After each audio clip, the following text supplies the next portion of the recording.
Howdy guys, Mayan again. This is the second video for week 4 of the EZMU Defense Grid tournament.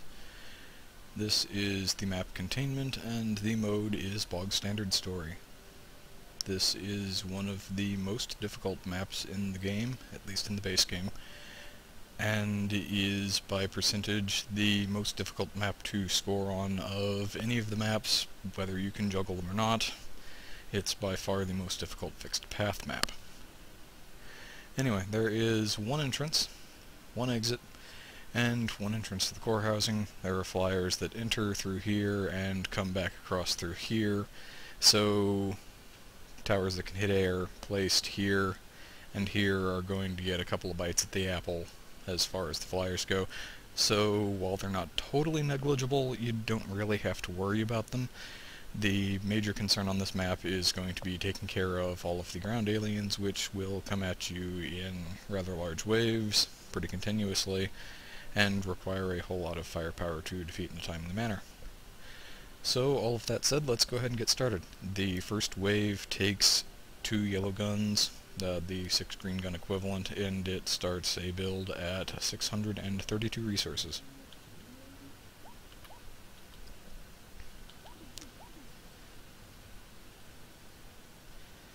First wave's not too bad. Generally, no matter what the wave composition is going to be, you're going to get 3 to 4 of these guys picking up cores. They're not going to hand any off. You need to build red gun here pretty much as soon as possible to prevent handoffs to the rhinos of wave 3. Now, coming up in the boss wave in wave 4 is kind of interesting, and I think I just made a mild mistake there because I'm going to be significantly low on resources from building that late. Yeah, anyway, I'm going to be building a temporal tower right there. First we're going to go red gun here. Temporal's going to go up as soon as we have the resources from killing this wave to do so. The hope is that we're going to hold the Crasher in place long enough to actually kill him before he gets down the ramp and we have to spend a whole bunch of extra resources. If not, it will be time to backspace, but he is dead, so once again I've lucked out.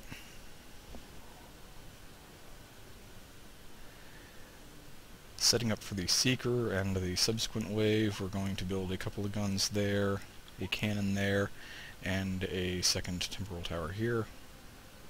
You can see the flyers coming in from the bottom of the screen there. They're all going to die happily to that red gun, which is going to be a theme for pretty much all of the flyers here. They're really nothing to worry about.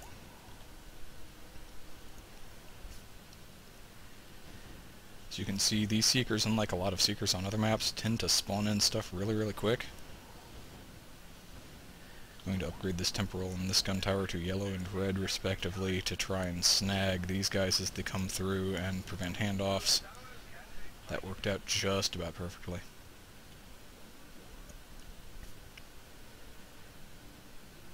Again, with the flyers coming in, these guys have a bit more health, but between the cannon over there and the red guns, they're still going to fall apart in command range.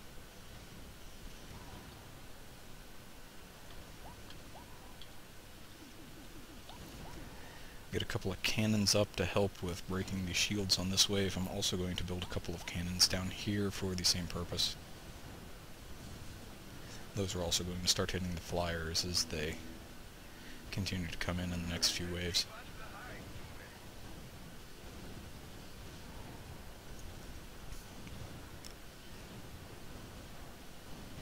As you can see, the point of all of this is pretty much to make sure everything dies no further down the ramp than right about here when they run out of command range.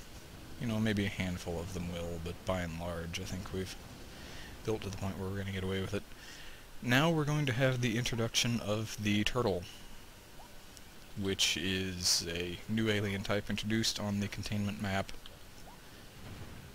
and he holds other aliens inside of him, as I'm sure you found out as you played the map. Obviously the first one, carrying the weakest alien type in the game, is not terribly dangerous, but the next two have runners in them, and yeah, keeping all of those in command range can be at least a little bit tricky.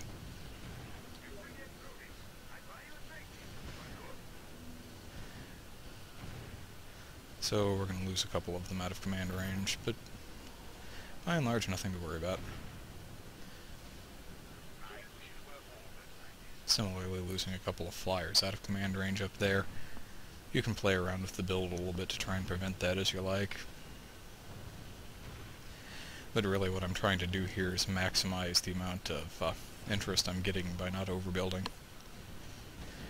When you've gotten up into the 7,000 to 8,000 range, rather than expending a significant amount of resources on extra towers, compared to the extra 5 or 10 you would get from the average small enemy dying outside of command range, is generally better to just hold off on building the tower if you can manage it.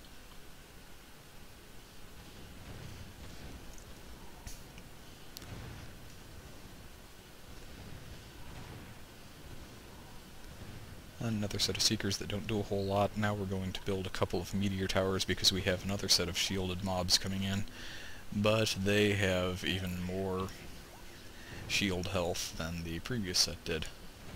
Plus we still have guys who haven't quite managed to die going down the track from the other side.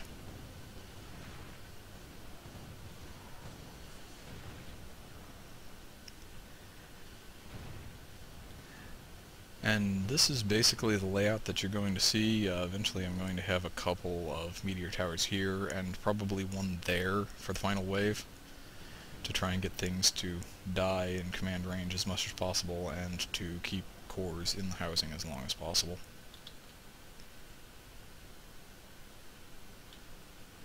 But other than that, this is pretty much what you should expect from this map. I'm going to go ahead and throw these guys up as yellow now to hold more cores.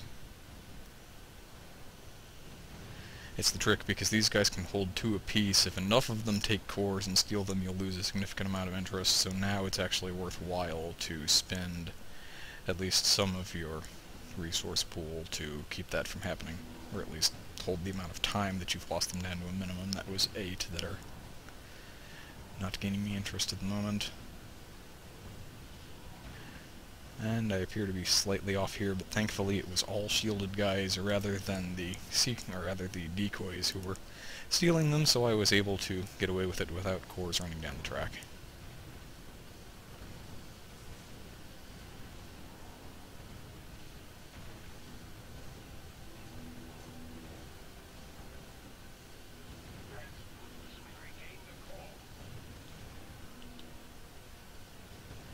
I'm actually kind of in trouble here because I underbuilt, and both of these crashers are just going to start running away from me. They're going to be dying outside of command range, more than likely, and I am not going to score appropriately for the map as a result. Hint, don't do this.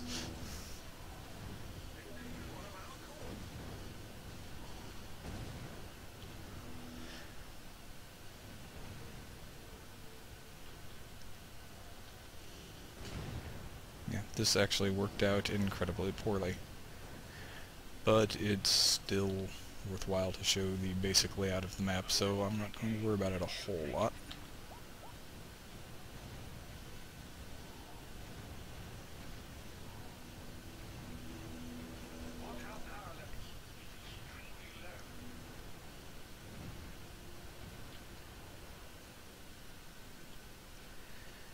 So we're still actually looking pretty decent on resources going into the final wave. That number would probably be 700 or so higher if I had managed to kill all of these in command range and had actually built at the appropriate times.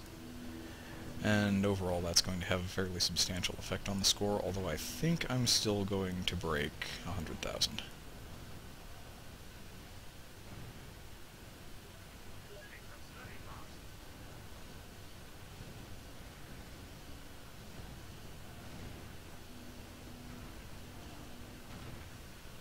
I'm going to build temporal towers here for the final wave so that these will not come over and acquire these cores as they're floating back to the housing, forcing them to follow the longer path, and thus hopefully winding up with more kills in command range as a result.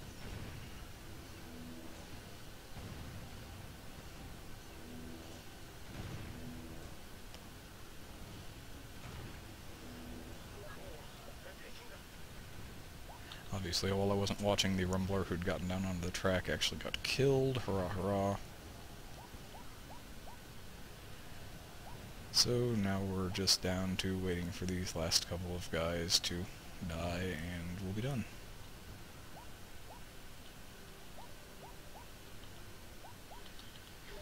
Finish the sell-off at 48, it'll tick forward, and hopefully I'll get to about 50k there.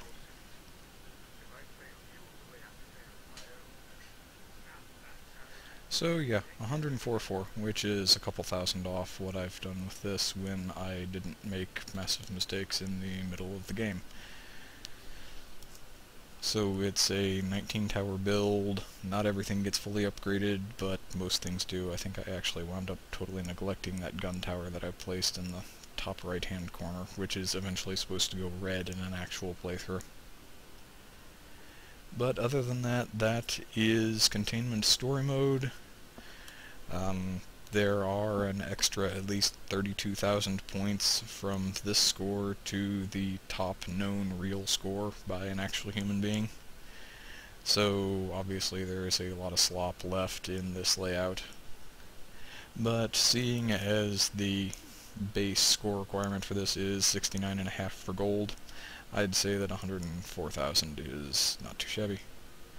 So again, looking forward to the final week of the EZMU Defense Grid tournament. I still don't know, this is a couple hours later, what Oatmeal is planning to spring on you guys for the last 5 maps. So we'll find out together this evening, I'm assuming.